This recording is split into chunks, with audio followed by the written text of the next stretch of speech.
There's nothing quite like the anticipation of a multi-mega million-dollar movie making its theatrical debut, and nothing like the agony of watching it go down in flames. Not every big-budget Hollywood blockbuster makes bank at the box office, and sometimes studios guess wrong about what will and will not perform. Here are some of the films that have been surprising disappointments. 47 Ronin. With a large budget, a reliable kung fu fighter as its star, and a plot that included both samurais and dragons, 47 Ronin was supposed to be the kind of action-packed blockbuster that makes for a reliable end-of-year hit. Unfortunately, the behemoth of a movie turned out to be too unwieldy for its first-time director, Carl Rinch. Plagued by problems and requiring extensive reshoots, it was delayed by more than a year. And despite the biggest, best Christmas push the studio could muster, 47 Ronin only made $38 million in the US, far short of its $175 million budget. John Carter. The insanely high expectations for this tragic bomb of a movie may just be one of Hollywood's great mysteries. Because in hindsight, its belly flop at the box office should have been a foregone conclusion. Taylor Kitsch was a popular cast member in Friday Night Lights prior to being cast as John Carter's main character. But he was hardly a bankable star for a $250 million space opera. But that's exactly what Disney did. And the problems were compounded by one of the most grossly mishandled marketing campaigns in the history of cinema. Ultimately, John Carter was an earth-shattering disappointment that left the studio with a whopping $177 million loss in the US before turning a small profit internationally. Still, it wasn't enough to keep its two hopeful franchise afloat. Battleship. The "you sunk my battleship" jokes write themselves when it comes to this $300 million albatross.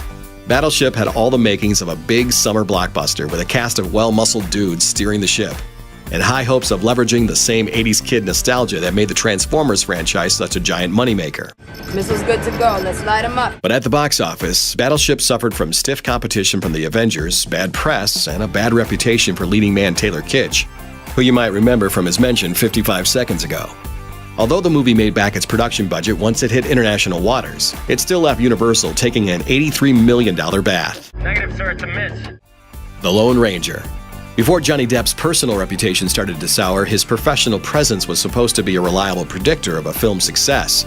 So with him sharing the lead, Disney pegged the Lone Ranger movie as a big moneymaker at the outset, pumping north of $215 million into the production. But even once it became clear that the Lone Ranger wasn't going to break any box office records, the ultimate losses were wildly unexpected. The film ultimately didn't even make back half its budget in the US due to dismal audience interest.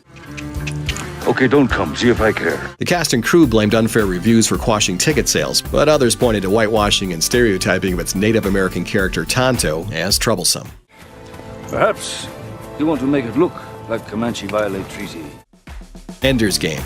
Based on a classic science fiction novel by Orson Scott Card, set in outer space, and with a cast that included up-and-comer Asa Butterfield and everyone's favorite Star Warrior Harrison Ford, Ender's Game was a movie with seriously high hopes. But despite the box office promise of a big-budget movie about teen soldiers battling hostile aliens while the fate of the Earth hangs in the balance, Ender's Game was plagued by issues, including the effects of a boycott from groups who were angered by the author's stance on same-sex marriage.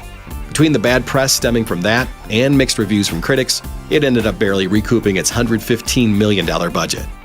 Fantastic Four. After a slightly cheesy but successful pair of Fantastic Four films rocked the box office in the early 2000s, a fresh round of films featuring Marvel's first family seemed like just the thing for an up-and-coming director. Josh Trank, who'd done great things with the found-footage thriller Chronicle, was tapped to helm the pick, with a promising young cast in tow. Producers were counting on the foursome to become the next big thing in superhero ensembles, alongside the X-Men and the Avengers. What they weren't counting on, unfortunately, was for Trank to clash with the studio and behave so erratically on set that Fox felt compelled to reshoot huge portions of the movie after the fact. The finished product was ghastly by all accounts, which makes it unsurprising that the film took in only $26.2 million on its opening weekend and $168 million worldwide, against an estimated $200 million production and marketing budget. Jupiter Ascending. After The Matrix, everyone was on pins and needles to find out what wild new world the Wachowskis had cooked up with Jupiter Ascending. The film had all the ingredients of success, including two of the coolest kids in Hollywood, Mila Kunis and Channing Tatum in the lead. This story of a cleaning lady who learns she's the heir apparent to an intergalactic empire had the full force and faith of big money behind it, to the tune of a $176 million production budget.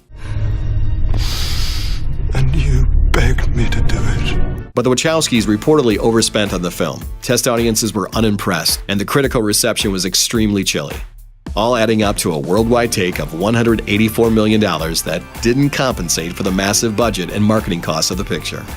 Mars Needs Moms. If you've never heard of Mars Needs Moms, lucky you.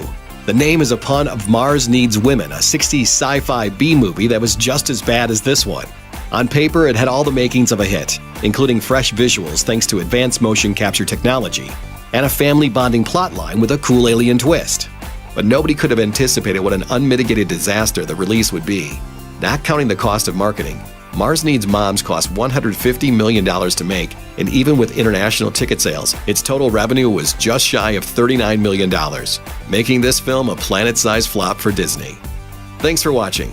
Click the looper icon to subscribe to our YouTube channel. Plus, check out all this cool stuff we know you'll love too.